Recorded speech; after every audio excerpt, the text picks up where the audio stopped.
Hey guys, tonight we travel back to a time when winter wasn't just uncomfortable, was downright deadly. Imagine waking up with your nose frozen, your breath visible in the dark of your unheated room, and your only hope for warmth is a barely burning peat fire and the body heat of a few too many relatives crammed in the same straw-covered floor. Welcome to the brutal winters of medieval Europe. It's not just the cold, it's the bone-deep struggle to survive it. So, before you get comfortable, take a moment to like the video and subscribe, but only if you genuinely enjoy what I do here. And hey, drop a comment with your location and the current time. My love seeing where you're tuning in from around the world. Now, dim the lights, maybe turn on a fan for that soft background hum, and let's ease into tonight's journey together. You step out onto a frozen dirt road, boots made from thin leather or, if you're unlucky, just cloth wrappings.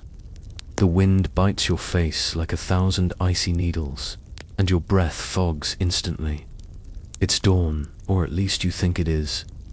The sun's been a no-show since November. Each step is a gamble on whether you'll slip into a mud-crusted rut or trip over a frozen clump of manure. It's not snowing now, but it did last night, and the night before, and the one before that. There's more snow than there is food, more cold than there is comfort. You're not alone. Others shuffle past, cloaked in layers that were never enough. Rough-spun tunics, fur if you're wealthier, lucky woolen shawls for the rest. Kids cry, dogs whine, and the sound of hacking coughs echoes through the mist. The cold isn't a visitor, it's a ruler, and everyone is under its thumb. Now, forget about snowplows, road salt, or thermal underwear. In the medieval era, travel during winter was an exercise in desperation. Dirt roads turned to impassable mush by day and froze into jagged, bone-breaking paths at night. Horse-drawn carts would sink, freeze, and sometimes crack their wheels on solid ice. So, you walk, slowly, carefully, preferably during daylight, which is in short supply. Traveling even 5 miles could take the entire day and might just kill you. Historians still argue whether travel in winter was as rare as some chronicles claim, or just so miserable that people pretended they never did it. But one thing's certain: if you had to move through the world in a medieval winter, you'd need determination, thick skin, and probably an extra pair of dry socks you don't have. And those toes of yours, they're going numb. Not because you're dramatic, but because frostbite is already setting in. Fingers, toes, ears, those are the first to go. 1 minute, you're feeling tingling. The next, it's pins and needles, then nothing. That's not good. But in this time, amputations are risky and often fatal, and doctors, let's just say the barber is your best bet, and he's better at teeth than toes. There are no heated inns along this road, maybe a wayhouse if you're close to a monastic path. Otherwise, you hope a village is nearby, one that doesn't turn you away because they're hoarding the little food they have for their own.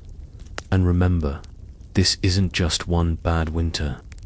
Europe saw multiple waves of especially cold periods, especially during the so-called Little Ice Age, which most historians date from the 14th to 19th centuries. It brought lower temperatures, unpredictable weather, and longer, harsher winters, all, though the timeline and severity are still debated. But even before the Little Ice Age, medieval winters were tough. A fringe theory even suggests a volcanic eruption in the early Middle Ages might have caused a sudden cooling effect for several years, plunging temperatures and darkening the skies. That's right, you could be freezing because some mountain exploded halfway round the world. You'll never know. By now, your feet are soaked. The snow from earlier has melted into your wraps and frozen again, turning your toes into little medieval popsicles. Every step squishes and crunches, every breath stings, and you've still got miles to go. A snow squall picks up suddenly because, of course it does, and visibility drops. The wind howls like a banshee across the open fields. Trees are bare, branches skeletal. Your hands are inside your tunic, pressed against your chest for warmth, not for dignity. That left you days ago, and still you trudge. Funny how, even in these desperate conditions, some towns had curfews, not just for crime, but for weather. Bells would toll at dusk, warning people to get indoors before the roads froze solid and wolves started prowling. Yes, wolves. But we'll get to them later. For now, you reach a village. You hope they let you in. The gate is barely more than a wooden barrier, snow drifting high against its sides. You knock, a slot opens. Suspicious eyes glare back. They ask who you are, what you want, what you carry. You say warmth, food, shelter. You say please. They say nothing. Then, slowly, the door creaks open. You're in, not because they're generous, but because they don't want your corpse freezing outside their walls and attracting ... attention ... inside. The cold doesn't magically lift. The homes are made of wattle and daub, maybe some thatch. The wind leaks in through every crack. Fires are few, small, and mostly smoke. There's warmth, but only the barest amount. Your fingers tingle with the pain of blood returning. You don't cry, not because you're brave, but because tears would freeze. You're here. You survived the road, barely, and winter's only just begun. The door shuts behind you with a groan, sealing out the white blur of snow. But the relief is short-lived. Inside the village, you're greeted not by the glow of hearths and laughter, but by the dull, damp stink of people and livestock trying to survive in tight quarters. The air is thick with the scent of smoke, sweat, and cabbage gone slightly wrong. Someone sneezes. No one says bless you. This is survival, not small talk. You're offered a place near the hearth, which is more wish than warmth. It's a shallow pit of embers surrounded by rocks and blackened kettle hooks, the heat barely enough to thaw your fingers. Around it huddle half a dozen villagers wrapped in layers of rough wool, hay-stuffed tunics, and desperation. A few children lie curled on the floor like puppies, limbs tucked, eyes half closed, still shivering. It's not cozy, it's just not. Outside, the firewood pile in the corner is depressingly small. Just a few damp logs, some bundled twigs, and, rather ominously, dried animal dung. Because in medieval winter, you don't get picky about fuel. Wood is precious, not just for fire, but for building, fencing, cooking, and tools. And when the snow hits hard and the trees become buried or inaccessible, your options dwindle fast. Most peasants didn't own forests, they belonged to the lords or the church. Cutting down trees without permission could get you fined or worse. Some areas had forest laws so strict it was illegal even to gather fallen branches. So, what do you burn when the temperature's dropping and your children are coughing in their sleep? Whatever you can find: twigs, roots, straw, dried peat if you live in the right terrain. Animal dung is shaped into patties and dried through the summer, carefully stored like winter gold. If you're lucky enough to own sheep or goats, congratulations, cooking dinner over flaming poop. And if not, well, let's just say hay isn't just for horses anymore. Historians still argue, whether medieval peasants were truly aware of deforestation's long-term impact, or if they simply couldn't afford to care. But what's clear is that by the later Middle Ages, firewood shortages were a very real concern in many parts of Europe. Some cities even passed ordinances to manage wood supply, and the black market for logs really was occasionally worth dying for. Meanwhile, the nobles, their warm, sort of rich households, might have better access to firewood, larger hearths, and rooms with tapestries to block the drafts. But even castles were cold, and certainly not well insulated. Stone walls absorb chill like a sponge, and once the temperature drops, it takes days of burning to make a room feel merely miserable instead of fatal. You glance at the tiny fire. It's low. No one's eager to stoke it, not because they don't want to, but because there's simply nothing to stoke it with. Every log is a decision. Do we burn this one now, or save it for the next frost, the next illness, the next funeral? You ask quietly, how long until spring? Someone chuckles. Not kindly. You learn that winters aren't just about cold. They're about planning. You don't survive January with what you gathered in December. You survive it with what you prepared for in August. The firewood had to be chopped, dried, stacked. But if the harvest was bad, if storms came early, if thieves hit your stores, then your fire dies early too. And without fire, everything stops. You can't cook. You can't sterilize water. You can't fight off the frost that creeps into your bones at night and settles there like a squatter. You try to sleep, curled in a ball, wrapped in whatever cloth you own, old cloaks, that itchy wool scarf, a hide that might once have been a pig. There are no blankets. Blankets are a luxury, not a guarantee. You wake often, to coughs, to silence, to the creaking groan of the wind against the walls. Outside, snow keeps falling. The sky doesn't lighten. Time loses shape. You could swear it's been night for 2 weeks. You overhear talk of the firewood count. It's not good.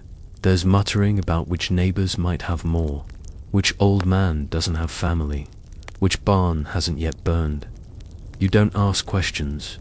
One woman raps her baby tighter and mutters about a dream she had, where the fire never died and the room smelled like spring.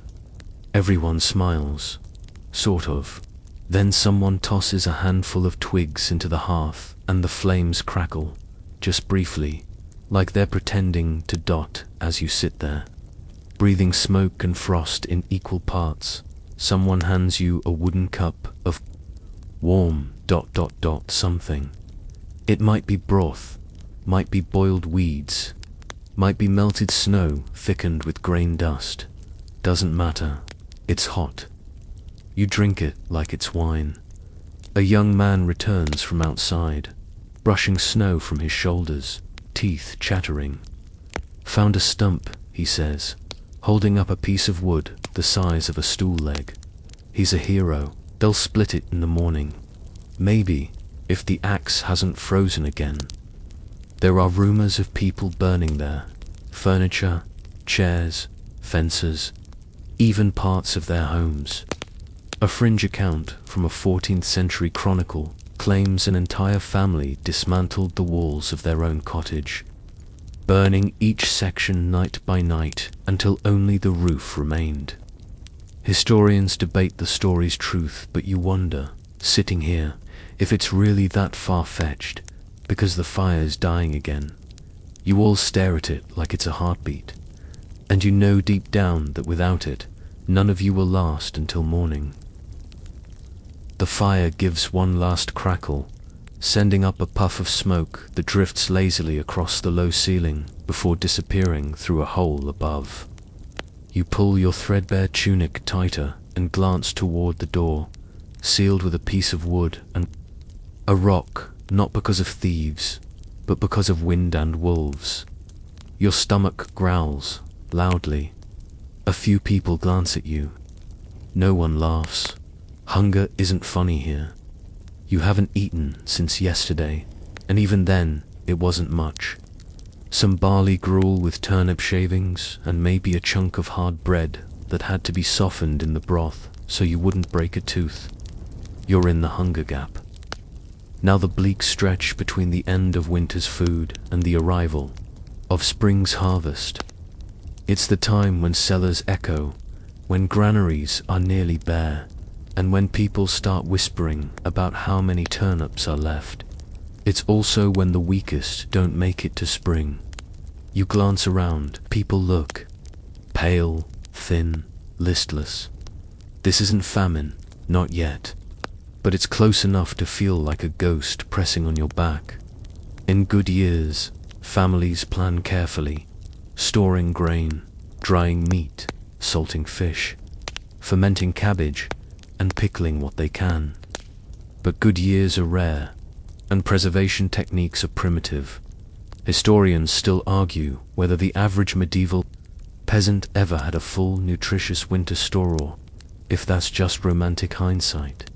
What's more likely is that winter meals were mostly porridge, old root vegetables, and, if you were very lucky, a piece of dried meat or salted fish. And by February or March, even those were just memories.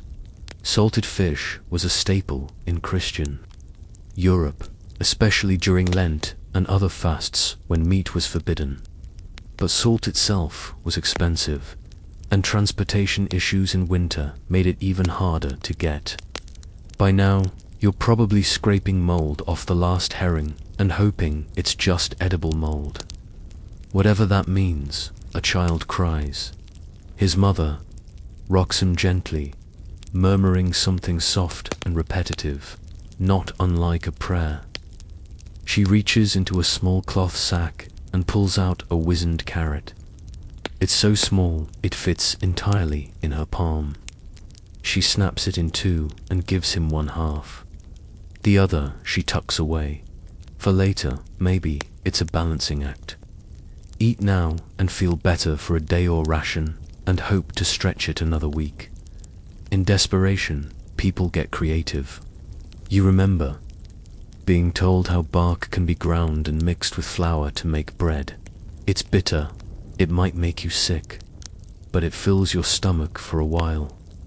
People also boil grass, eat acorns, and scrape lichen from rocks. It's a cuisine of survival, not satisfaction. Fringe accounts from 14th century monastic records even describe phantom feasts, where entire villages would gather to sit around empty tables, pretending to eat, sharing laughter and stories, to distract from the hunger. Historians debate whether this was a symbolic ritual or a real coping mechanism. But it's not hard to imagine people doing anything to keep spirits up when there's nothing left to chew on. You head outside briefly. The snow crunches beneath your feet like broken pottery. It's still falling, light but steady, like nature is mocking your empty belly with decorative garnish. You see the fields stretched beyond the village walls, white, lifeless, asleep. No green shoots, no hope yet. In medieval times, spring planting didn't begin until the frost lifted for good, usually March or April, and even then, it would take weeks before anything was ready to harvest. You're still at least 2 months from anything edible poking out of the dirt and the animals. You remember the chickens are long gone, either eaten or frozen. The goats are huddled in a lean-to behind the bakery, shivering just as hard as the humans. No eggs, no fresh milk, just the faint smell of hay and manure. Back inside, you watch as a pot is set over the embers. It contains what you hope is stew, but the contents look suspiciously like water with a hint of onion. Still, it's hot, and that's enough. Portions are small. You're handed a rough wooden bowl and a chunk of black bread, so tough It could double as a roof tile. You soak it. Wait. Chew slowly. It doesn't satisfy. It just dulls the pain. A little, everyone eats in silence. The kind of silence that's so deep, you can hear lips smacking and spoons scraping the bottom of empty bowls. The fire makes soft popping sounds as another handful of twigs is sacrificed. The village elder speaks. He warns everyone to stay close, to ration food carefully, and to avoid the forest unless absolutely necessary. Too many gone in and never come back, he says, with a tone that's half suspicion, half fact. The implication is clear. Starvation isn't the only thing that hunts in the winter. You nod, say nothing, and chew. There's a kind of quiet endurance here. No one screams, or wails, or panics. The suffering is familiar, expected. It's not a disaster, it's the normal. You realize how modern your panic was just a few days ago. How strange it seemed that there was no food, no warmth. Now, it's just the weather. The hunger doesn't go away. It becomes part of you. You learn to move slower, speak less, breathe shallower. Every action burns calories you can't spare. So you do what everyone else does. You sit, and you wait. A girl beside you pulls something from under her tunica, small pouch of dried berries. She offers you one. You take it, thank her with your eyes. It's sour, sharp, alive. For a second, it wakes up your mouth. For a second, you forget, and then it's gone. Outside, the wind shifts. You smell smoke from another hearth farther. Down the road, someone's burning something fresh. Or maybe someone's home caught fire. There's no alarm, no bucket line. Just the knowledge that a home lost to flames tonight means another mouth outside tomorrow. The fire in front of you crackles one last time before fading into soft orange ash. No one rushes to feed it. There are only 3 logs left, and 6 more weeks of winter. You wake to the sound of coughing, harsh, dry, unrelenting. It echoes through the room like footsteps in a cave. Someone's not well again. Maybe they never really got better. That's how it is in medieval winters. Illness isn't a surprise. It's the background noise of survival. The room is dim. The fire has died down to little more than a red pulse in the ashes. A woman near the wall is wrapping a shawl tighter around a boy who can't seem to stop shaking. His lips are blue, his eyes glassy. You don't need a physician to know what that means. And, spoiler, there are no physicians here. Welcome to the medieval medical system. You can even call it that. The local healer is an old woman with a few jars of herbs and a lot of opinions about moon phases. She means well. But her best remedy for fever involves nettle tea, bloodletting, and prayers to Saint Sebastian. It's not exactly urgent care. The truth is, if you catch something in winter pneumonia, dysentery, typhoid, or even just a bad cold, you're in trouble. There's no penicillin, no cough drops, not even reliable hot water. Just hope, will, and whatever potions the herb lady brewed back in August. One of the biggest killers during medieval winters. Respiratory infections. Cold, damp environments are perfect breeding grounds for illness. People are packed tightly indoors. There's no ventilation because a draft is just another way to die faster, and the air becomes thick with smoke and sickness. You feel your own throat scratch. Could be the smoke, could be something worse, but you don't complain. Everyone here is sick or close to it, and when you're all suffering, complaining feels ... redundant. Historians still argue whether medieval society truly understood the spread of infection. They knew illness moved from person to person, sure, but without germ theory, They blamed everything from bad air to sinful behavior to angry saints. The word quarantine didn't even exist for most villagers. If someone got sick, they just stayed inside with everyone else. Makes you wonder why entire households sometimes vanished over a single winter. The boy's mother is trying to get him to sip something from a wooden cup. It smells like boiled herbs and desperation. He takes a few weak swallows, then curls into her side again. His breathing is shallow. You look away. Instead, you fix your gaze on the walla patchwork of wood slats, moss, and wattle and daub. It's been insulated with straw stuffed into the gaps, but the wind still finds its way in. There's a thin layer of frost forming on the inside.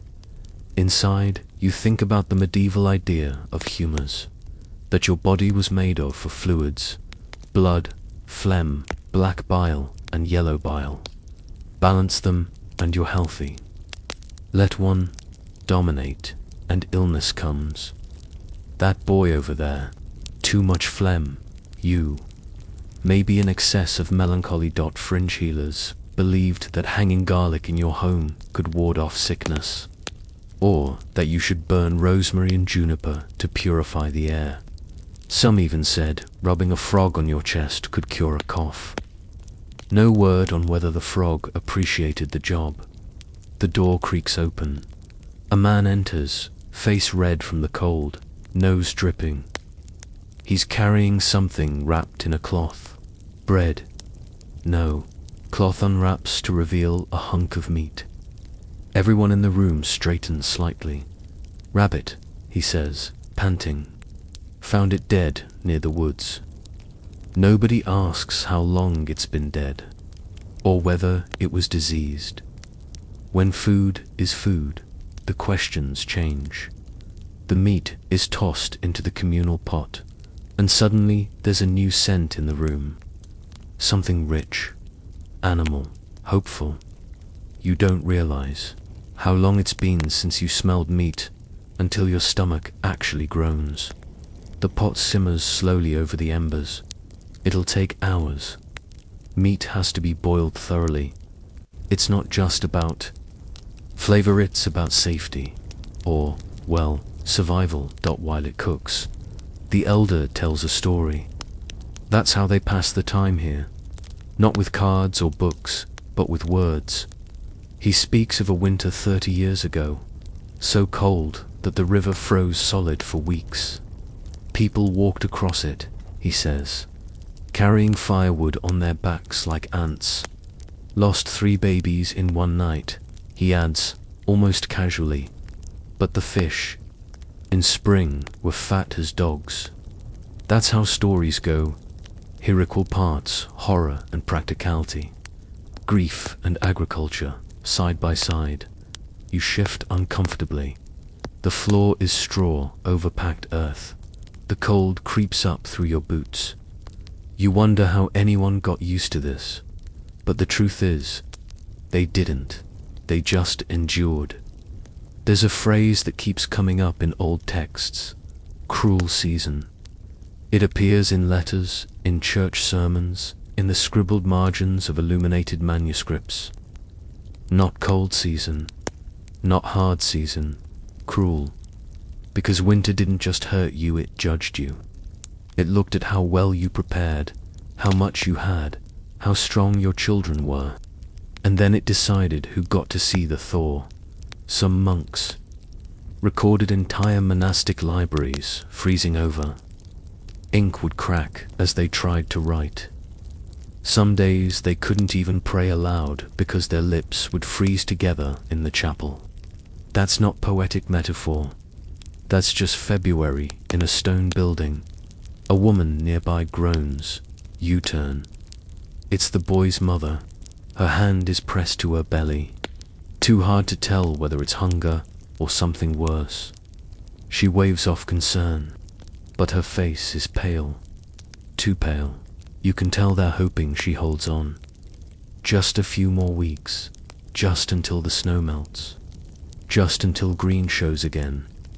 It always does. eventually, but not for everyone. The rabbit stew is finally ladled into bowls, small portions. But the smell alone lifts spirits. You hold yours close, letting the steam fog your face. You sip, it's thin, but there's meat. In it, you taste it. You feel it. Around you others eat, chew, sip, breathe easier.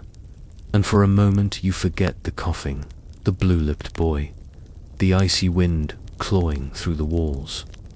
For just a second, this feels like a win. Then someone sneezes, and you remember winter's not done with you yet. The next morning, the sun doesn't rise, just sort of leaks weakly into the sky like someone spilled milk across a grey table. You stretch your limbs, bones creaking louder than the timber roof above. Outside, the snow is thicker now, and the wind hums low, like a beast settling in for another round. And just like that, cabin fever kicks in. Being trapped indoors isn't just uncomfortable, it plays tricks on your mind. Days blend into one another. You lose track of time. Conversations loop like poorly recorded tapes. Someone swears it's Tuesday. Someone else is convinced it's Friday. No one knows for sure. The fire is out again. Not for lack of trying. Wood is just scarce now. You've burned the logs, the sticks, the splinters, and a few items that probably shouldn't have gone into the hearth, like that chair leg and the elder's old sandals. Desperate times. You head outside. It's a short walk to the village edge. You pass the blacksmith's forge, cold and abandoned until spring. Next, the church, its little bell iced over, a frozen tongue that forgot how to speak. Even the crows seem quieter now, as if the silence has rules they don't dare break. You join a small group trudging toward the woods. The goal, firewood. But here's the catch. Winter forests are dangerous. Not just because of wolves, which are a real enough threat, but also because of superstition.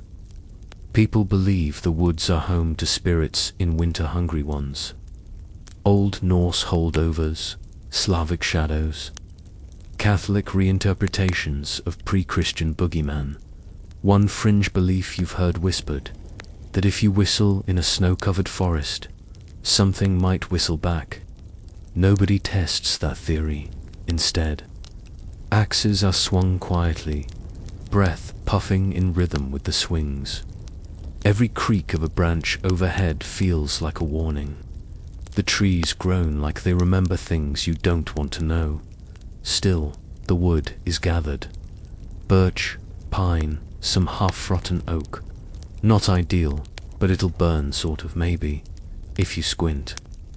Historians still argue whether peasants in medieval Europe truly had consistent access to forest wood. In some areas, forests were owned by nobles or the church, and collecting firewood without permission could lead to punishment. But in brutal winters like this, law often took a back seat to survival. You haul a bundle back home. Your arms are numb, your fingers stiff, your back sore. It's a good kind of pain, though the kind that means you'll be warm tonight. Maybe. Back indoors, the small success sparks brief cheer. Someone even hums a tune, a slow, strange lullaby about a girl who married Frost. The children look up.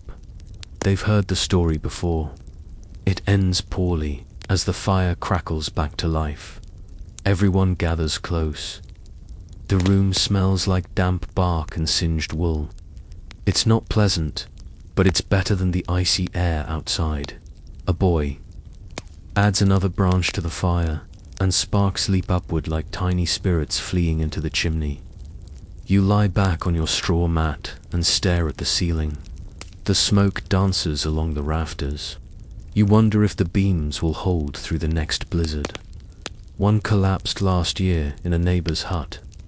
They found the owner days later, frozen under rubble, still clutching his kettle. You don't dwell on it.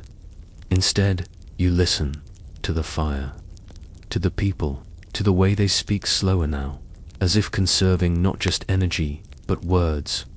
You realize you haven't laughed in days. Not really.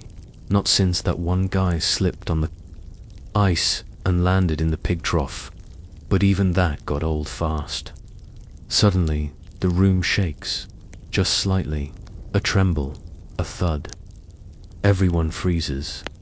You sit up, another thud heavier this time. It's coming from the roof. No one breathes. Then a long, slow creak, and a slide snow. A sheet of it just fell off the roof. Laughter erupts tense, nervous, relieved. Someone claps their chest like they've just dodged death itself. Maybe they have. A heavy enough snowfall can collapse a roof. It's not common, but when it happens, it's fast and fatal. You lean back, heart pounding slightly. The fear fades. The moment passes. Still, you stay alert. Snow can shift. Wind can roar. Winter doesn't knock. It breaks in. Later that evening, someone tries to cheer the room with a bit of news. Another village over the hill managed to trap a wild boar last week. They're eating well, at least for now. There's murmured jealousy. Then, quiet calculations about how long it might take to walk there, and whether they'd share. Probably not. This is the cold truth of winter. Community tightens, but it also sharpens. There's only so much warmth, so much food, so much safety to go around. Generosity exists, but it has a shelf life. You find a small corner and curl into your cloak. Your breath clouds the air in front of you. You count ceiling beams to fall asleep. 1, 2, 3. Was that a rat? You close your eyes tighter. Rats are common now. They come in from the cold, too. And unlike humans, they're surprisingly good at surviving winters. They chew through sacks, sneak into beds, scurry over toes at night. Some say they bring disease, others that they're a bad omen. Either way, you'd rather not meet one tonight. You shiver once more, pull your cloak higher, and try to convince your stomach that it doesn't need anything until tomorrow. The fire pops. Someone coughs. Snow hisses softly against the windows, and the wind whispers through the cracks in the doorframe, as if it's just waiting. The wind doesn't howl tonight, it whispers, like it knows your name. Long dragging sounds slide across the thatched roof above you, and you wonder if it's snow shifting, or something walking. Sleep was shallow, half dreams of food and warmth, twisted into the smell of wet wool and the press of someone's foot in your side. You wake not because you're rested, but because rest doesn't come easily when every night is a survival exam. You sit up, careful not to wake the child sleeping. Beside you, he's breathing through his mouth, crust around his nostrils, where the cold and sickness have joined hands. His lips move a little, whispering nonsense. You hope it's a good dream. Today's task is simple. Don't freeze, don't starve, don't catch the plague. You step outside to breathe fresher air, and are greeted with a sight that doesn't feel real at first. The well is frozen solid, not just crusted over, not just partially slushed, fully frozen. A white, glassy cap over the village's one reliable water source. And here's the medieval dilemma. No running water, no plumbing, no warm bath waiting. When the well freezes, everything becomes a negotiation. Melt snow, sure, but it takes forever. It uses firewood, and fun fact, not all snow is clean. Especially not snow that's been downwind from the pig pens. You chip at the well's surface with a hammer and chisel. The sound echoes, sharp and desperate. Others join in. The village elder sighs and mutters something about the year of the black winter. You don't ask for details. He starts most of his stories that way, and they all end in someone dying. Mainstream history notes that winters in the Little Ice Age, which roughly stretched from the 14th to 19th centuries, were particularly brutal in Europe. Entire rivers, like the Thames, froze solid. People held ice fairs. Fun for the wealthy, terrifying for the poor, who watched their crops die and their water turn to stone. You finally crack a hole large enough to dip a bucket. The water beneath is black, cold enough to numb your fingers just by proximity. You draw some, pass it around, and watch the children cup their hands gratefully. Of course, it has to be boiled. Every drop, unless you like stomach cramps and possible death. You don't. Back inside, you boil what little snow you gathered earlier and pour it into a basin. Time to wash, sort of. Here's a dirty truth. Nobody bathes properly in winter. It's just too dangerous. The act of undressing, of getting wet in a room barely warmer than the outdoors, is a gamble with hypothermia. You settle for wiping your face and armpits with a cloth dipped in the lukewarm water, then quickly wrap up again in layers. Your skin itches constantly now, partly from grime, partly from wool, and partly because you suspect the fleas have made a comeback. Or is it lice? Maybe both. You make a note to check your bedding for movement. Later, a fringe belief that always pops up in winter is that lice avoid people who drink nettle tea daily. You've tried. All you got was a bitter mouth, and even more itching. Historians still argue whether medieval hygiene was as poor as modern pop culture paints it. Sure, people washed less often in winter, but that didn't mean they liked being dirty. There's evidence of combs, soaps made of ash and animal fat, and even rudimentary tooth cleaning with twigs and salt. But when it's below freezing, you skip the sponge bath. Someone groans from the corner of the hut. The woman with the stomach pain again. She hasn't eaten in 2 days. Neither have you, rarely not in the way that counts. A few spoonfuls of root mash, some chewy bread that might have gone bad last week. Your ribs ache. You head to the store hut. It's barely a shed, but inside are sacks of grain, dried beans, and a few shriveled apples wrapped carefully in hay. None of it is yours, but food is often communal, if guarded. You offer to help the village baker in exchange for a handful of flour.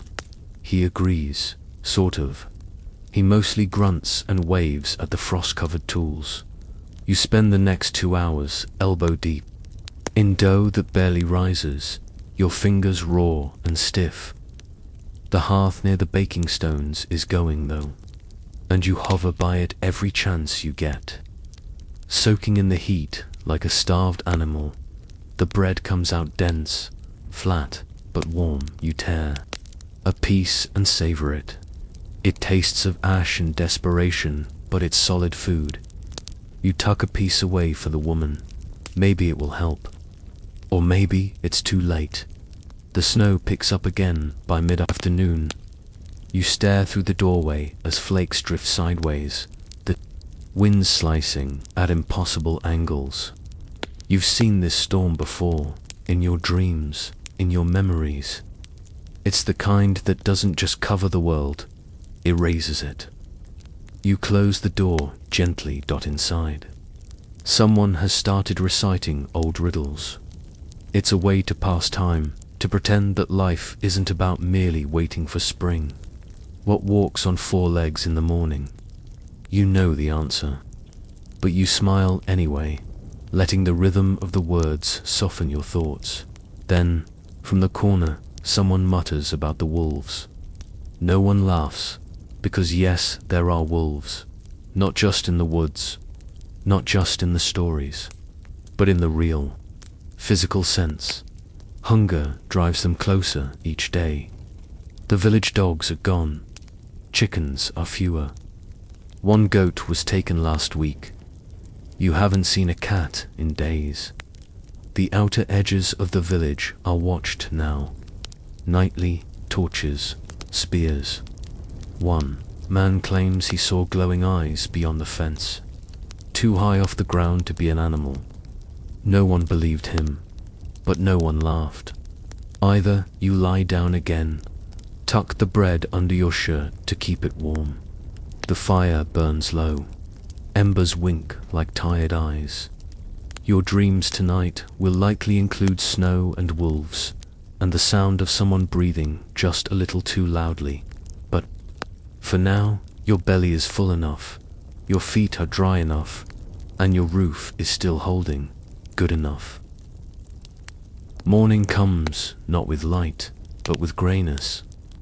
The sky presses down on the village like an old, heavy quilt damp, stained, impossible to shift. You wake to a chorus of coughs. Nothing dramatic, but constant, like a background hum of discomfort. Winter has its soundtrack, and this is it. You sit up and roll your shoulders. They crack like branches. The mat beneath you feels thinner every day. So do your clothes. There's a hole in the toe of your sock now, and your left boot leaks. Every step is an icy surprise.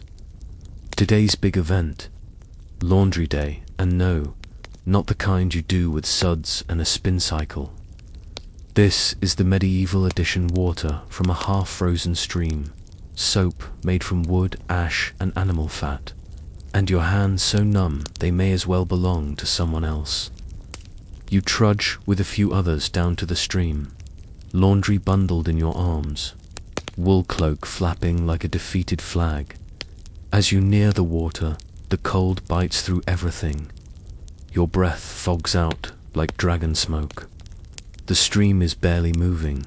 Thin ice plates float atop it like shattered glass. You roll up your sleeves and dunk the first shirt. The water stabs you instantly.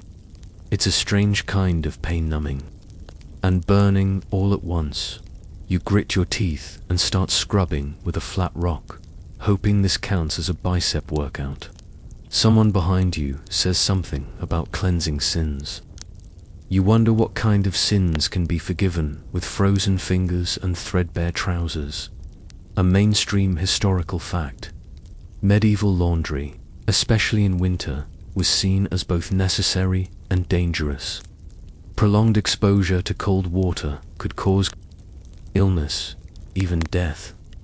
Some villagers had communal wash days, while others discouraged winter washing altogether, waiting for Thaw unless absolutely necessary. You wring out the shirt. It's heavier now, somehow even colder than before. You lay it on a nearby rock, hoping the weak sun will help. Spoiler, it won't. Someone beside you talks about how his grandmother once froze, her hands solid doing this, lost 2 fingers. You check your own still there, barely. Then you rub them together like they owe you rent. And here's the fringe tidbit. Some medieval folks believed that you could scare laundry clean by shouting at it. You try it, yell at your tunic. It doesn't work, but a kid nearby laughs. That's worth it. The walk back is slower. Everything drips. Your sleeves, your boots, your nose. Inside the hut, you hang the damp clothes by the fire, but they steam. More than dry. The air turns thick and sour. Mold creeps into your senses like an unwelcome guest. Someone sneezes, then another. A quiet dread settles.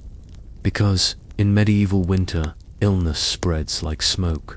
One sick child becomes 5. One cough becomes a household chorus. You've seen it before. Fevers, chills, bodies huddled beneath furs. Eyes dull with something worse than hunger. Historians still argue whether most deaths in winter were caused directly by cold, or indirectly through the diseases it encouraged, like pneumonia, tuberculosis, or the ever-charming camp fever from filthy bedding and poor sanitation. You boil herbs, not because they work, but because it's something to do. Thyme, elderberry, yarrow. The brew smells sharp and earthy. You offer it to the sick. They sip, grimace, swallow. No one expects a cure, only comfort. Outside, a bell rings once, then twice. It's the signal. Someone has died. You pull on your damp cloak and step out into the snow. The sound leads you to a small hut on the far edge. A boy, maybe 10, gone in the night. His mother rocks beside him, keening, low and steady. A sound older than language. No one says much. You help dig. The ground is stone. The shovel bounces off it. So you build up, not down. Stones piled high, logs on top. A pyre, because the earth won't open today. You stand in silence as the fire catches. Smoke swirls, thick and oily. The wind grabs it and runs. You watch it disappear into the sky, a ribbon of grief carried into the grey.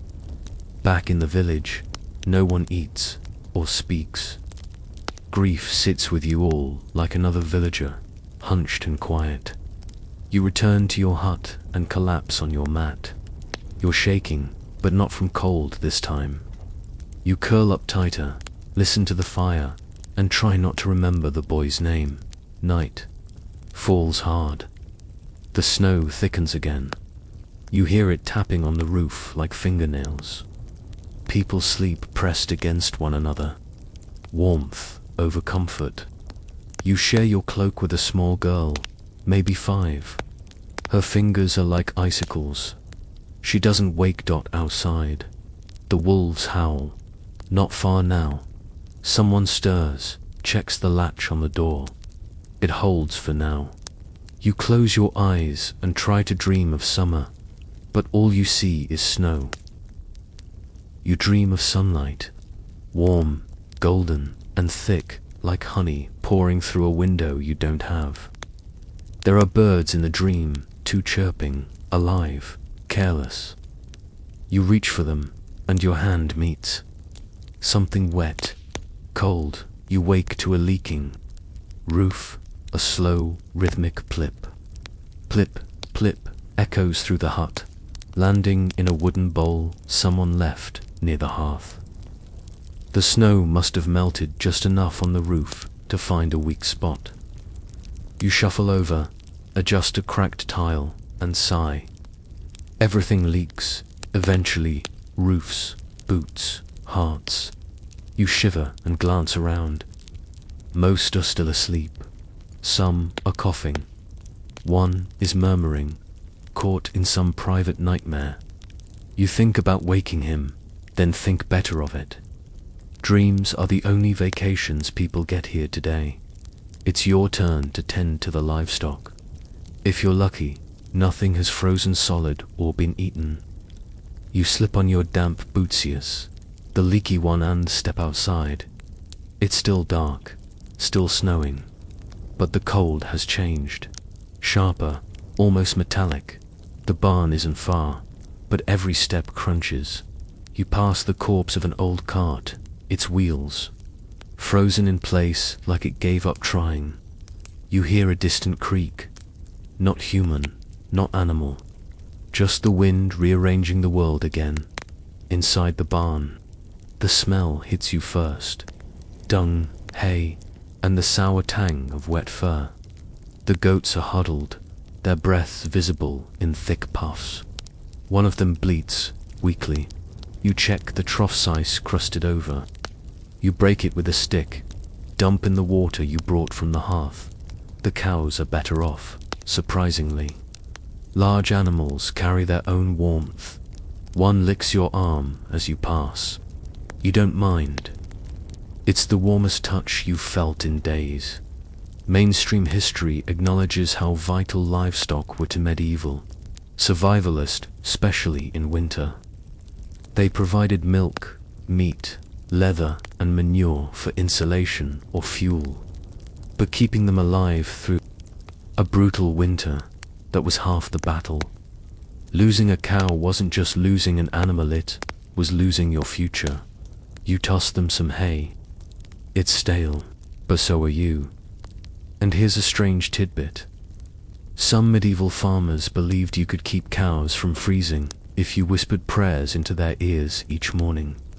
You try it. The cow looks unimpressed, but doesn't bite you. That's a win. You notice one of the goats isn't moving. Closer inspection confirms it. Gone in the night. No obvious wounds, but cold, stiff, and peaceful. You drag the body out into the snow. Someone will skin it later. Nothing goes to waste. Back at the hut, breakfast is being negotiated. Negotiated means someone has half a turnip and is pretending. It might stretch. You volunteer to check the communal root cellar. This is not a job people fight over. The root cellar is underground, damp, dark, and smells like depression. But it might hold potatoes, or carrots, or even a shriveled onion, if the gods are kind. You make the short trek, slipping twice. Your knees are so used to bruises, they don't complain anymore. The cellar door groans as it opens. Inside, you light a small tallow candle. The smell is worse than usual. You hold your sleeve over your nose and descend the steps. 3 bins are empty to have frostbitten carrots. One has a handful of dried peas. Jackpot, you grab them and a suspiciously soft apple, then head back up. On your way out, you spot something odd. Footprints in the snow, fresh, leading to the cellar, but not away from it. You pause, heart thudding, eyes scanning the horizon. Nothing. You return quickly, walking backward for a bit, just in case. Inside the hut, the peas are greeted like treasure. You throw them into a pot with some leftover broth. Someone adds herbs. Someone else throws in a bone that's been boiled 3 times already. It smells edible. Historians still debate whether the average medieval villager was constantly malnourished or simply lean. Records are spotty, skewed by monastic journals and tax rolls. But in winters like this, malnourished is putting it politely. You sip the broth. It's hot, that's enough. Later, someone brings in a book. A real one, worn with cracked leather and pages like onion skin. No one can read except the priest, and he's not here. But the drawings are enough. A lion, a dragon, a man with 3 heads. You all stare like it's a miracle. Someone makes up a story to match the pictures. It's silly and magical and full of errors, but it makes the children laugh. You laugh, too, just a little. You realize you've forgotten what your own laugh sounds like. The afternoon drags. Outside, the snow stops for the first time in 3 days. There's light, dull and grey, but light. You step out for firewood. Your hands ache instantly. The logs are frozen together in a pile. You chip at them with a hatchet. One slips and smashes your thumb. You don't scream. You just inhale sharply, bite your lip, and mutter a few words that would shock a monk. Your nail turns purple instantly. You wonder if it will fall off. Maybe you'll keep it.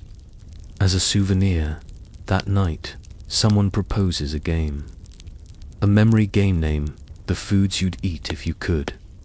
Roast duck, apples soaked in honey, cakes so soft they melt, bread that doesn't hurt to chew, cheese you don't have to scrape. Mold off of dirt, it turns sad quickly. You finish the day wrapped in all your layers. The fire is small.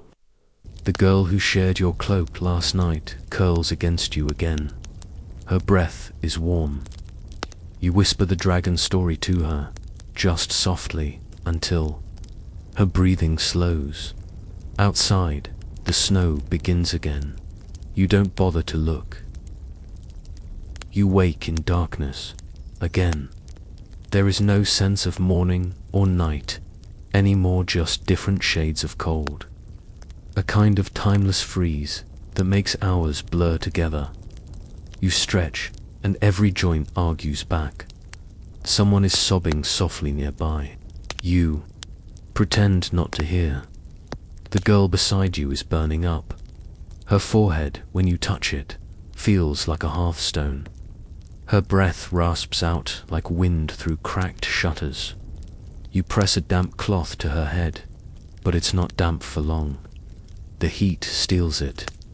Quickly, others begin to gather. Quiet murmurs. Someone digs out an old pouch of dried herbs.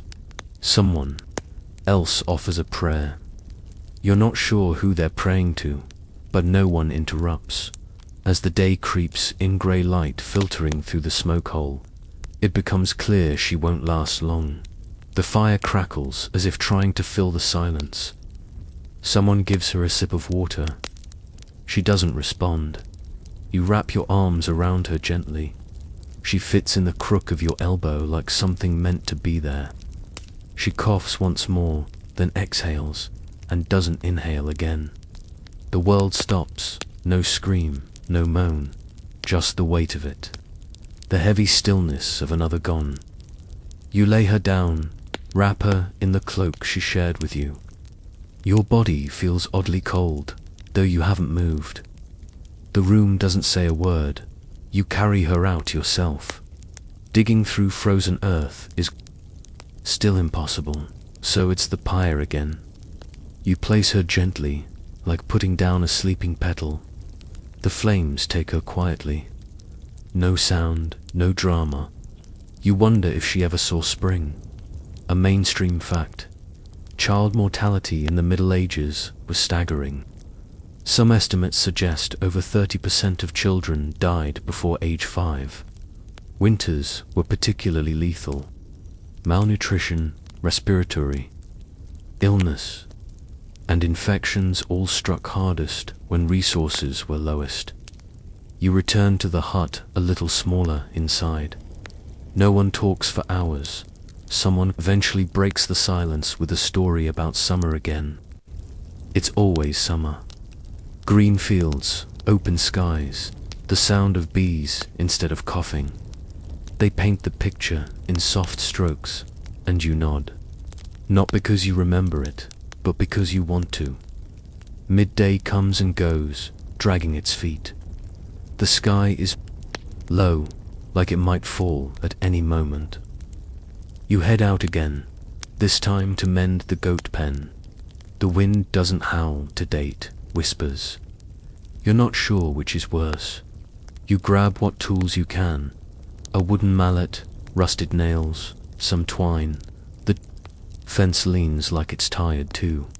You straighten what you can. It's enough to keep predators out, maybe. Then you hear it. A growl, low, guttural, deliberate. You freeze, twine half knotted in your hands. Your eyes scan the tree line. Nothing, just whiteness and shadow. You back away slowly, no sudden moves. That's the trick, right? The growl fades. Maybe your mind's playing tricks, maybe not. Fun, medieval fringe tidbit. People in some regions believed wolves could turn into men in winter, not werewolves, exactly, but cursed souls, exiled sinners, forced to roam until spring thaw. You're not sure if that makes the growl scarier or sadder. Back at the hut, someone has scavenged a few mushrooms. Risky business. The difference between dinner and death in the medieval world could be a single wrong mushroom. You boil them with extreme suspicion. Historians still argue whether peasants had reliable ways to test for poisonous fungi. Someone says, in a mock scholarly tone, you all chuckle grimly. Another dares to say, well, guess we'll find. Out tomorrow, you eat. It's surprisingly good. Or you're just hungry. Hunger improves everything. Someone sings quietly near the fire. A lullaby, though no children remain in the hut. You close your eyes, not to sleep, but to escape. The fire's warmth is deceptive. It only heats your front while your back freezes. You keep shifting. There's no right position, just less. Once a gust of wind slaps the hut. The walls groan. Someone tightens the ropes that hold the structure steady. You imagine being blown away like a leaf, hut and all, tumbling across the snowy plain until you land somewhere better. You smile at the absurdity, then frown, because it almost sounds like a plan. You curl into your blanket. It smells like smoke and goat, but it's warm. You press your hands between your knees, trying to warm them. A few others stir restlessly. Someone whispers, remember, bread with butter. You nod, not because you do, but because the idea of it alone is sacred. The snow has settled even deeper now, swallowing the village whole in a soft, white silence. You step outside, and your boots disappear halfway into the powdery blanket. Each step a struggle against the cold, stubborn earth beneath. It feels as though you're wading through a sea of frozen clouds, and the chill bites into your skin through the threadbare layers of your clothing. Today, you've been tasked with checking the village well.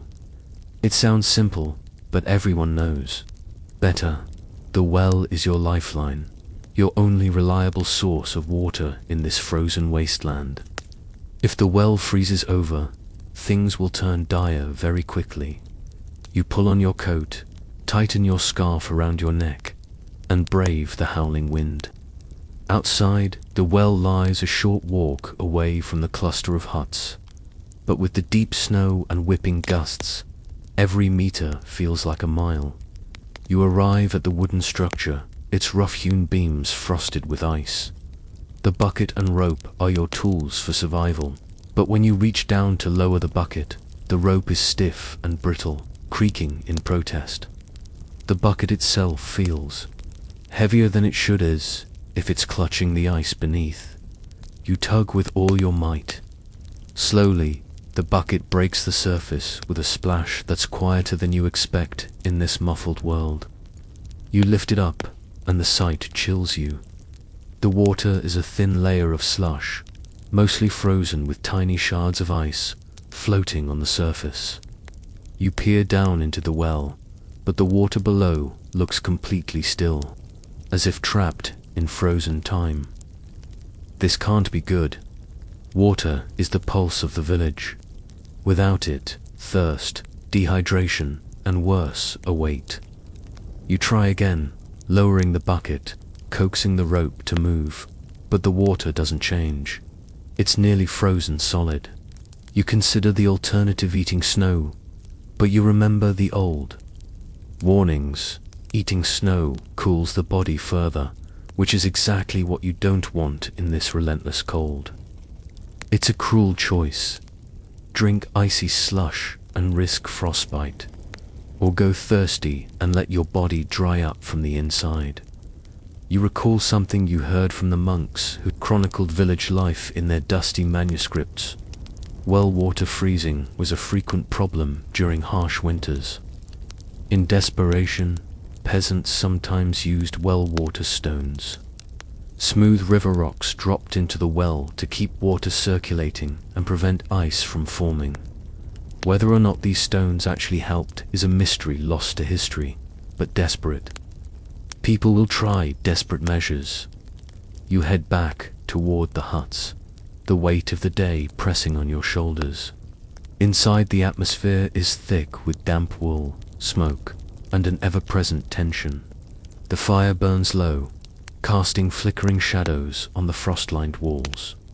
Coughs and wheezes punctuate the silence like a cruel symphony. You find the children gathered around what little warmth there is. Their cheeks are pale and drawn tight over their bones, and their eyes seem too large for their gaunt faces. One clutching a ragged doll with missing limbs looks up as you approach. You force a smile, but the truth is, then none of you is safe. From the winter's grasp, someone begins telling a story about summer, a tale of green fields bursting with wildflowers, honey dripping from combs, and the laughter of village festivals.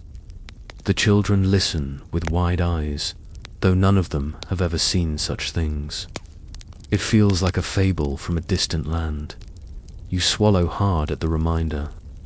The average life expectancy for a medieval peasant was a brutal reality, somewhere around 30 to 35 years. If you made it past childhood, winters like this one were responsible for pushing many beyond the edge. Starvation, illness, and exhaustion teamed up like merciless allies. The day drags endlessly. You break off a piece of stale bread, dry and crumbly, and chew slowly. Every grain is precious, every bite savored like a treasure. Your thoughts drift to the animals' barn, animals that are not just creatures, but your livelihood. Without them, there is no milk, no meat, no warmth from hides. You pull on an extra layer and step back into the biting wind, heading to the barn. The sky above is a shifting grey canvas, snowflakes twisting in the cold breeze like restless spirits. The animals inside are restless, sensing the cold just as sharply as you do. You toss what little feed remains, knowing it won't last the night. You crouch beside a cow, its dark eyes meeting yours for a moment that feels heavier than the weight of the snow on the roof. There's a strange comfort in that gaze, a shared understanding of the struggle to survive. Or maybe it's just exhaustion. It's hard to tell. Historians debate whether medieval peasants saw their animals merely as resources or as companions, sharing the burden of hardship. Some old folklore suggests a deep bond, stories of animals protecting their owners, of goats and dogs being treated almost like family members. In this endless winter, you hope it's true. Suddenly, a movement catches your eye. At the edge of the barn's shadow, a scruffy dog emerges, thin and ragged but alive, eyes bright with hunger. You don't shoo it away. There's enough misery here for everyone. You whisper a silent prayer for the dog, maybe for yourself too. Night falls swiftly, wrapping the village in a deeper cold. The hut feels smaller, colder. You huddle close to others, sharing warmth and stories. A cracked lute surfaces, and someone strums a few tentative notes. The music is faint, but it's a balm for the weary soul. Outside, the snow muffles the world. Footsteps, voices, even your own thoughts fade into the whiteness. You close your eyes, wishing for morning, for change, but you know the dawn will bring more of the same, more cold, hunger, and quiet suffering. You imagine green fields, warm sunlight, laughter long forgotten, and you realize, deep down, that you probably wouldn't survive this. The cold seeps in through every crack and crevice, wrapping itself around you like an unwelcome ghost. You wake again in the dark, the faint smell of smoke and damp earth hanging in the air. Your breath puffs out in white clouds that disappear before you can catch them. The winter's grip shows no mercy, not today, not tomorrow, not ever. The morning light is weak and grey, barely filtering through the frost-covered window. You rub your hands together, trying to coax some warmth from the frozen joints. Outside, the world is a barren, white wasteland. The trees stand stripped and skeletal. their branches creaking in the icy wind like old bones. Today, you need to check the food stores. The granary is a small stone building at the edge of the village, but the path there is treacherous, hidden under thick layers of snow and ice. Each step risks a fall or worse, a broken bone that means certain death in this harsh world. You pull on your thickest cloak, wrap your scarf tightly around your face, and set off. The cold air stings your cheeks and nose. Your boots crunch against the hard-packed snow as you trudge along the familiar path. The wind picks up, throwing icy needles against your skin. You pull your hood lower, wishing for a moment that you had some of the soft comforts people in warmer lands take for granted. The granary door groans as you push it open, a sound that echoes through the stillness. Inside, the smell of grain is faint but welcome, a reminder that not all hope is lost. You run your hand over sacks of barley and oats, counting and recounting. Though the numbers never feel enough. A mainstream fact here: medieval villagers typically stored their grain in communal granaries, built of stone or timber, elevated to keep rodents out. Still, spoilage and theft were constant threats, especially in brutal winters when every morsel counted as you sift through the sacks. You notice signs of moisture, clumps of hardened grain, patches of mold.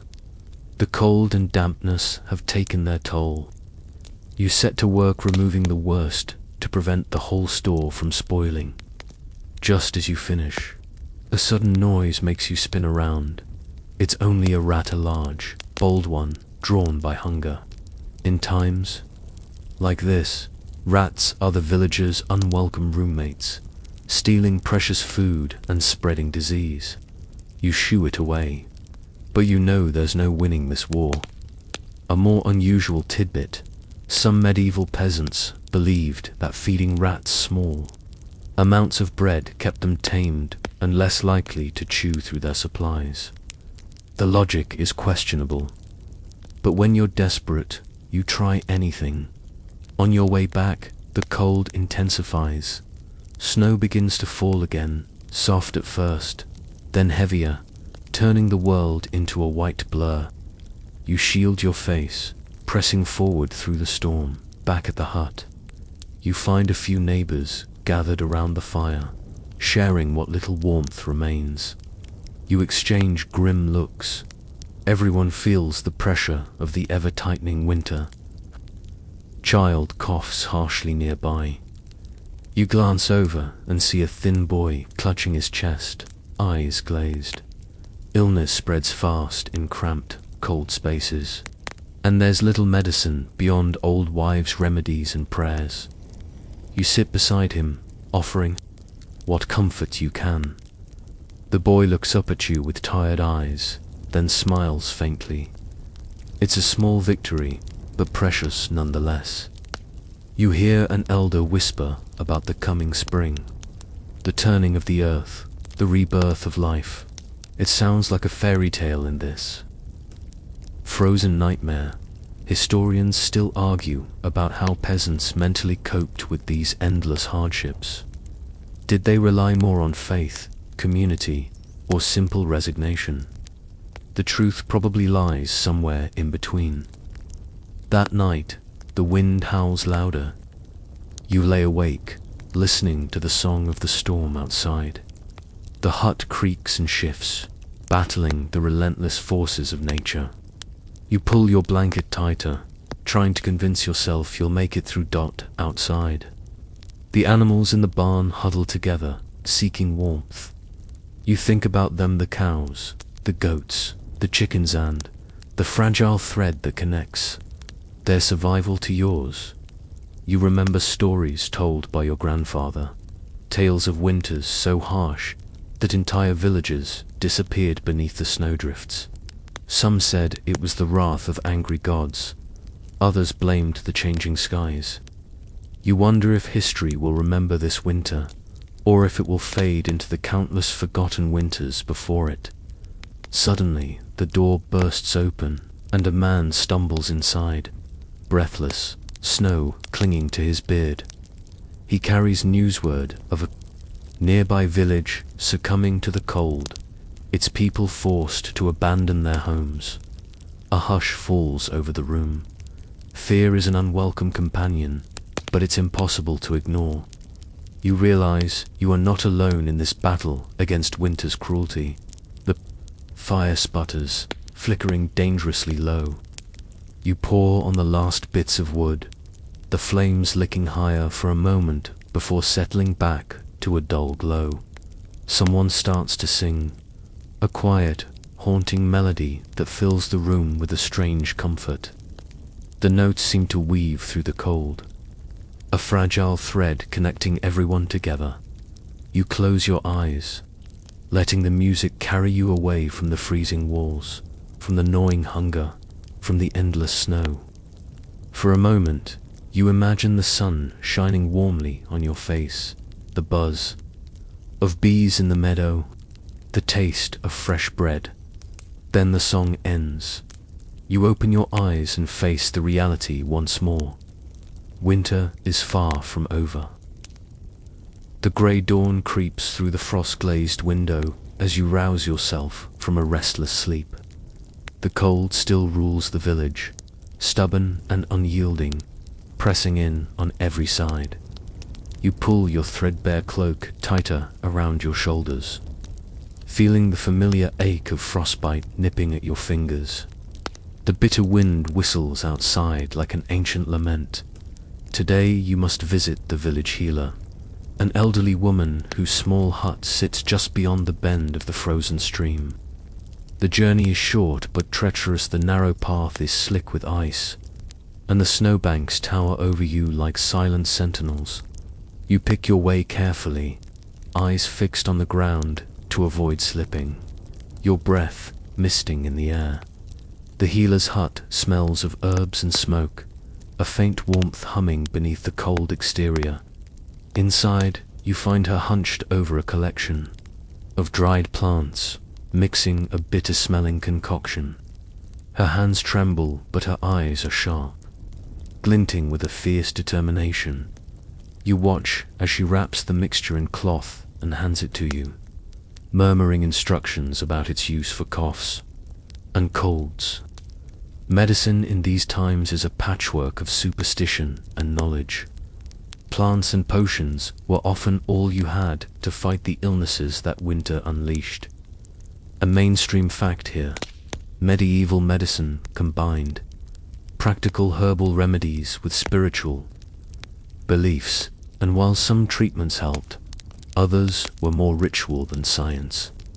The boundary between healing and magic was thin, and you find yourself caught between hope and skepticism. You take the herbs and step back into the cold, the wind immediately seizing you in its icy grasp. The stream beside the path is frozen, solid, a glassy mirror reflecting the pale sky. You imagine what it must be like in warmer months, water rushing over smooth stones, the song of birds overhead. But those days seem far away, almost mythical. A quirky tidbit comes to mind. Some villagers believed that singing to the sick could draw the illness out of the body. The songs had to be slow and mournful, matching the patient's pain. Whether it truly helped, historians still debate. You hum a quiet tune to yourself, a faint rebellion against the silence of the frozen world. You reach the edge of the village, where the animals are kept. The goats huddle close, their breath forming tiny clouds in the cold air. One of them stares at you with wide, intelligent eyes, and you wonder if they understand the severity of the winter as well as you do. Caring for animals in such a brutal climate was a constant challenge. Peasants had to balance feeding their livestock enough to survive the cold without exhausting their precious stores. Often, the animals' survival meant the difference between life and death for the whole family. You hear a sudden, sharp bark from the edge of the barnyard. A dog rushes toward you, tail wagging despite the cold. The loyal creature presses close, offering what warmth it can. You smile faintly. Companionship, even in the darkest times, is a bomb dot as you tend to the animals. Your thoughts wander to the crops that lie buried beneath the thick blanket of snow. You know that come spring, the work will begin again, breaking the frozen ground, sowing seeds, praying for rain and sun. It's a cycle as relentless as the winters themselves. Historians still argue whether medieval farmers had effective ways to prepare for such harsh winters, or if much was left to chance and prayer. Some evidence suggests they practiced crop rotation and stored surplus grain, but in bad years, the whole system teetered on collapse. You make your way back to the village, the sky darkening with clouds promising more snow. The thought of another storm is enough to make your stomach tighten. Inside your hut, the atmosphere is thick with quiet desperation. A handful of villagers gather, sharing tales and worries in low voices. Someone mentions a rumor of food running dangerously low in neighboring settlements. Fear is a quiet shadow that creeps into every conversation. You listen as an elder recounts how, years ago, a winter much like this one swept through the region. Entire villages vanished beneath the snowdrifts, people forced to flee or perish. He speaks of hidden cellars and secret caches of food, of desperate journeys through blizzards, and of families torn apart by hunger. You shudder at the thought but keep your face steady. Despair is contagious, and you try to hold onto a thread of hope. In this fragile moment, the healer enters with a small bundle, a child whose fever burns too high. The room hushes as the healer kneels, placing her hands gently on the child's forehead. She murmurs prayers to saints and spirits, blending her potions with ritual. You can't help but wonder how much of survival depends on such acts of faith. The winter has pushed everyone to the edge of reason, and belief becomes both a weapon and a shield. Outside, the wind rattles the hut's fragile walls. You close your eyes, feeling the weight of the cold pressing in, the endless white stretching beyond sight. It's a vast and merciless kingdom, ruled by ice and silence. As night falls, the villagers gather near the fire again. Stories and songs rise, fragile attempts to push back the darkness. You share what little warmth you can, clutching the herbs the healer gave you, hoping they'll offer some relief. You think about the coming spring and the promise it holds there. Thawing of the earth, the return of green, the buzz of life. It feels like a distant dream, almost too distant to grasp. But you cling to it, because in this endless winter, hope is the most precious thing of all. The sun rises sluggishly, its pale light filtering weakly through the thick grey clouds that cling stubbornly to the sky. You wake again, bones stiff and fingers numb, the chill of the night still clinging to your skin. The winter is relentless, and you can almost feel its weight pressing down on the village, squeezing out hope and warmth in equal measure. Today, you set out to check the frozen wells. Water is life, as the saying goes, but in these months, it feels more like a cruel joke. The wells are often iced over, sealed beneath a thick crust of ice that seems impossible to break. Without access to fresh water, the village's survival teeters on the edge. You grab the iron bucket and a heavy pole, determined to chip away the ice. The sound of metal striking frozen water echoes sharp and clear in the frigid air, a rhythm, broken only by the occasional crack as the ice finally gives way. You pull the bucket up, its contents glinting dark and cold. This basic but essential task has been a daily struggle for generations. Medieval wells were often shallow and vulnerable to freezing in winter, leaving communities desperate for water. Some villagers tried to insulate their wells or built protective coverings, but when temperatures plunged, even these precautions failed.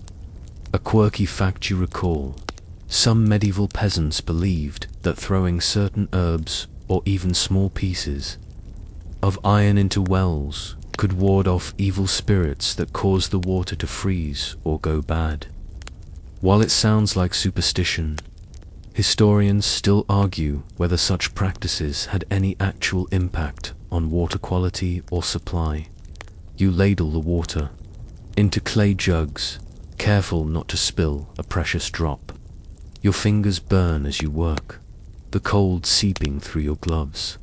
You glance at the village around you, the snow-draped rooftops, the frozen fields, the wisps of smoke struggling to rise from chimneys. Life here is a constant negotiation with the elements, a delicate dance between survival and surrender. Back inside, you find the fire barely holding its own. The supply of firewood has dwindled dangerously low. The forests that once surrounded the village have been stripped over years of need, leaving little to harvest without venturing farther into the cold wilderness. Gathering firewood in winter is a perilous task.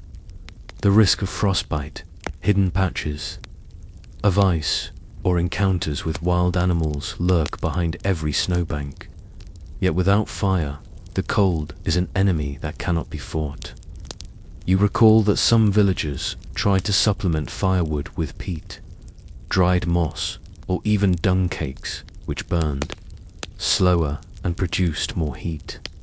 These alternatives were not pleasant, but often necessary in desperate times. You stoke the fire with what you have, the flames flickering weakly but offering a brief reprieve from the icy air. Around you, neighbors huddle closer, sharing their own stories of hardship and hope. You notice a small group of children playing near the hearth, their cheeks flushed with warmth and excitement despite the cold outside. Their laughter is a fragile but vital thread of life. Weaving through the bleakness, it's a reminder that even in the harshest winters, life finds moments to bloom. A mainstream fact here: medieval children often faced the brutal realities of winter just as much as adults, yet their resilience and playfulness were crucial to village morale. You pause to reflect on how the village organizes itself during these months. Everyone has roles: gathering what little food remains, caring for the sick and elderly, maintaining fires and shelters. The community is tightly knit, bound together by necessity and shared struggle. Historians still debate how effective medieval village communities were at managing resources and social welfare in extreme winters. Some evidence suggests strong communal bonds and cooperation, while other accounts reveal fractures and desperation. Outside, the wind begins to rise again, carrying a fresh blanket of snow. The cold presses against the walls like a living thing, relentless and demanding. You close the shutters tightly and check on the food stores once more. The sacks of grain are diminished, and the meat, salted and dried, has hardened in the cold. You slice off a small piece, its taste bitter and strange, but it sustains. You remember hearing tales from older villagers about winters so brutal that people resorted to eating bark and roots just to survive. The thought sends a shiver deeper than the cold, a darker fringe detail.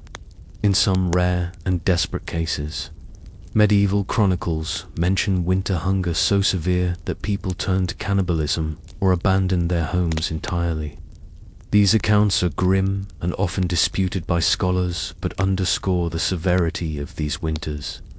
You set your meal aside and wrap yourself in your cloak once more, stepping outside to check the village fence. Snowdrifts threaten to block paths and shelters, and the cold can crack wooden structures if left unattended. Working outside is a challenge. Every movement sends a puff of breath into the frozen air. Your joints ache, reminding you that your body is no stranger to pain. Yet, the work must be done. You reinforce the fence as best you can, leaning against the wind to hammer stakes and secure planks. The snowflakes swirl, blurring your vision, but you press on. Later, as you return inside, you catch a glimpse of the sky clearing briefly. A pale sun breaks through the clouds, casting a cold light on the world.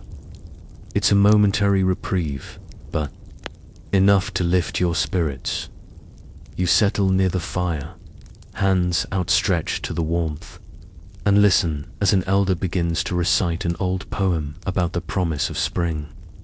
The words are slow and rhythmic, echoing the heartbeat of the land itself. You feel your eyes grow heavy, the warmth of the fire mingling with the rhythm of the poem, lulling you towards sleep. In the quiet, you think about the fragile thread holding this village together through the long, brutal winter, the courage, the community, the tiny sparks of hope that refuse to be snuffed out. Historians still argue about how much medieval communities understood and prepared for climate shifts like the Little Ice Age, which brought these particularly harsh winters. Some think they adapted well. Others believe many were caught unprepared. But here and now, all you know is the cold and the firelight, the snow outside and the people inside, fighting for another day. The wind moans low and mournful outside your window as you awaken to another morning swallowed by winter's grip. The sky remains a dull, endless grey, pressing down on the village like a heavy wool blanket soaked in cold. Your breath fogs the air as you rise, muscles stiff and worn from yesterday's labours.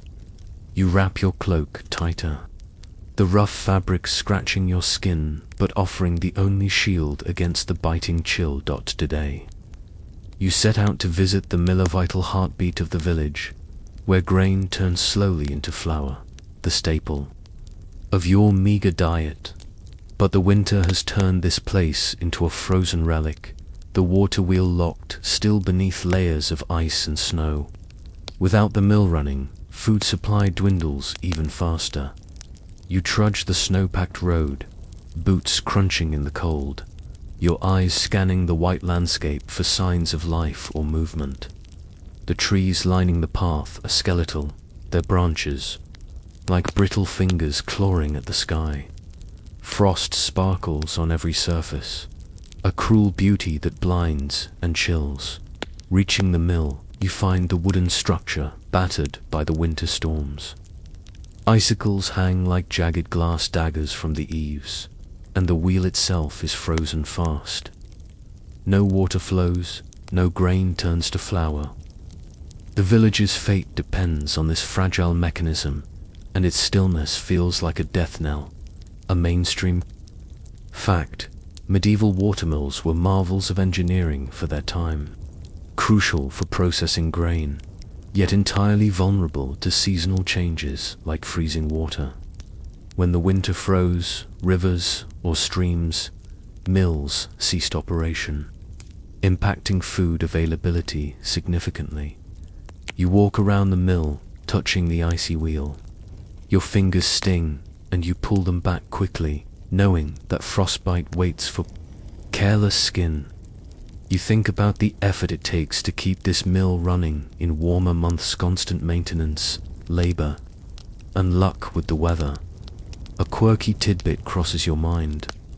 Some millers believed that the mill itself was alive, a spirit residing in the wheel that could be angered or pleased.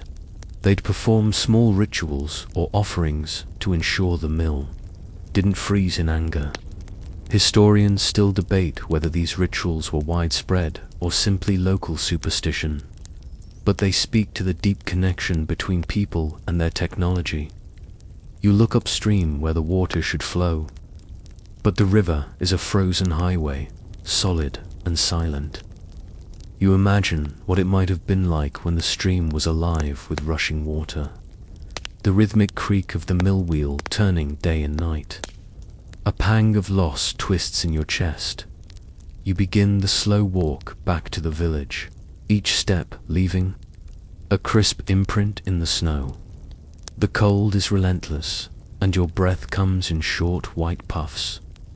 You think about the stores of flour back home, hoping there will be enough to make it through the winter. Food shortages during medieval winters were common, sometimes leading to famine and social unrest. Some villages kept large communal granaries, but even those could be depleted quickly under harsh conditions. It's a grim reality you live with daily. As you enter the village square, you notice a gathering. Villagers cluster around a makeshift stage where the local bard has set up for a storytelling session. It's a rare event in winter, meant to lift spirits and distract from the bleakness outside.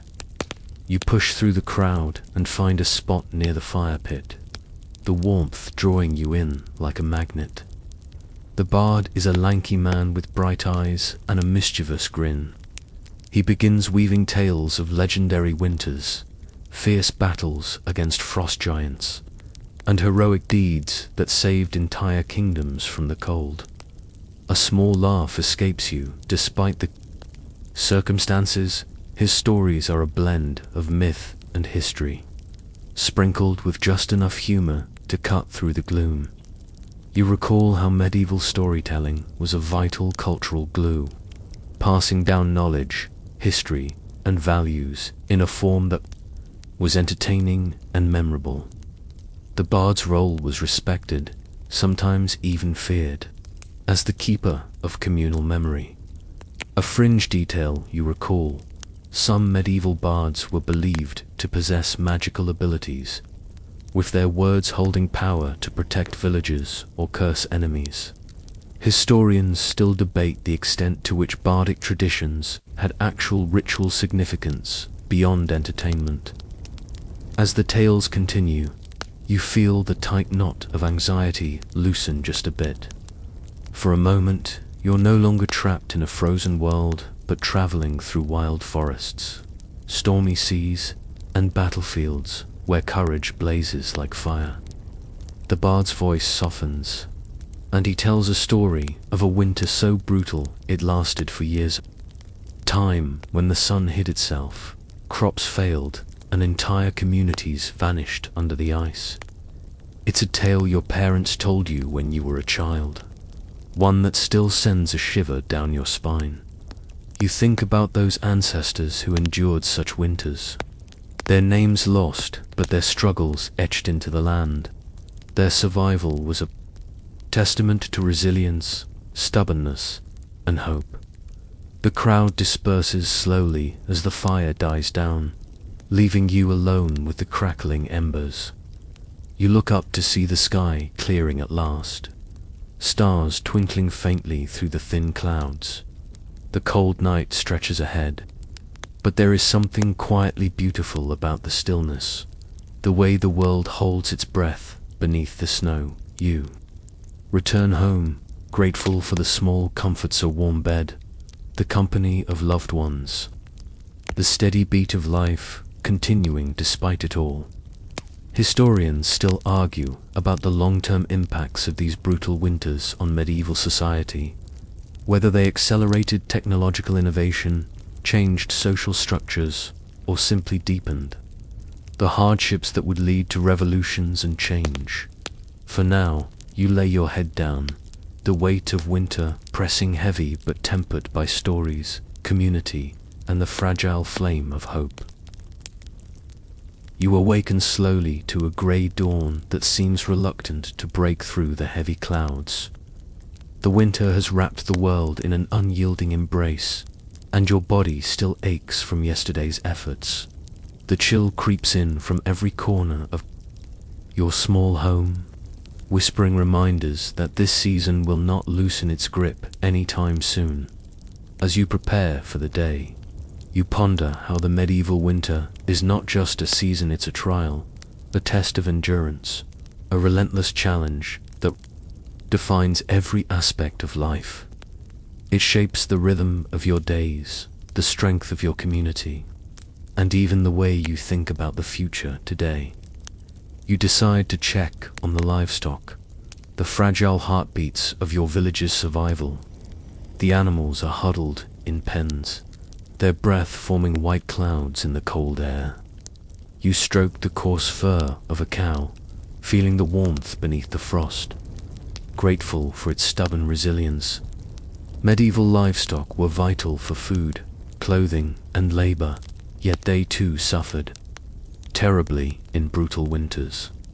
Frozen pastures, lack of fodder, and disease took heavy tolls. Some villagers built special shelters or hay stores to protect their animals, but success varied widely. You recall a quirky fact. Some farmers hung bunches of garlic or sprigs of herbs in animal pens, believing it would ward off sickness during the harsh winter months. Whether superstition or early veterinary practice, historians still debate how these folk remedies influenced animal health. You spend the morning reinforcing the pens and spreading fresh straw, trying to keep the animals warm and fed. Your hands numb, your breath shallow, but you press on. Every small effort counts when survival is on the line. Returning indoors, you sit beside the fire, letting the heat seep slowly back into your bones. Your thoughts drift to the village itself, where neighbors share resources, stories, and hope. It's a delicate balance of generosity and necessity, one that keeps the fragile social fabric intact. A mainstream historical fact emerges. Many medieval villages practiced a form of communal resource sharing, pooling grain or firewood to help the weakest through winter. These traditions were essential, but sometimes strained by scarcity. Outside, the snow continues to fall, a soft but relentless curtain blanketing the world. You think of the travelers who once crossed these lands, merchants, pilgrims, or soldiers caught in the unforgiving freeze. Many never made it through. A darker, fringe detail crosses your mind. Some chronicles describe winter ghosts, spirits said to roam frozen forests, luring travelers to their doom in blizzards. Scholars still argue whether such legends were mere superstition or served as warnings to keep people safe during dangerous weather. You glance around your humble home, the flickering shadows playing on the walls. The cold outside is harsh, but inside there is life, quiet, persistent, and real. The days stretch long and bleak, but you find small joys. The warmth of a shared meal, the comfort of a friend's voice, the simple pleasure of a well-told story by the hearth. Historians still debate how much medieval winters like these shaped the broader course of history. Did they slow the advance of armies, trigger migrations, or reshape economies? The answers remain murky, layered with fragments of evidence and interpretation as evening falls. You prepare for rest, knowing tomorrow will bring the same trials but also the same small victories. You close your eyes to the muffled sounds of the winter night, the soft whistle of the wind, and the distant creak of ice.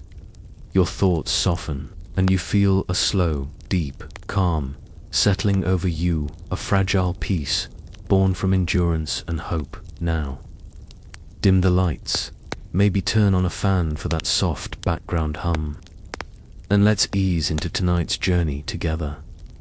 You've traveled through the harshest medieval winters, seen the frozen mills, the empty granaries, the fragile fires, and the resilient spirits. You've felt the cold bite through centuries and imagined the courage it took to survive. Remember, the brutal winters of the medieval world were not just battles with the cold. They were stories of human perseverance, community, and adaptation. So, as you drift off to sleep, Let the crackling fire of history warm your mind, and may your dreams carry you through the snowflakes to brighter days. Good night and sweet dreams.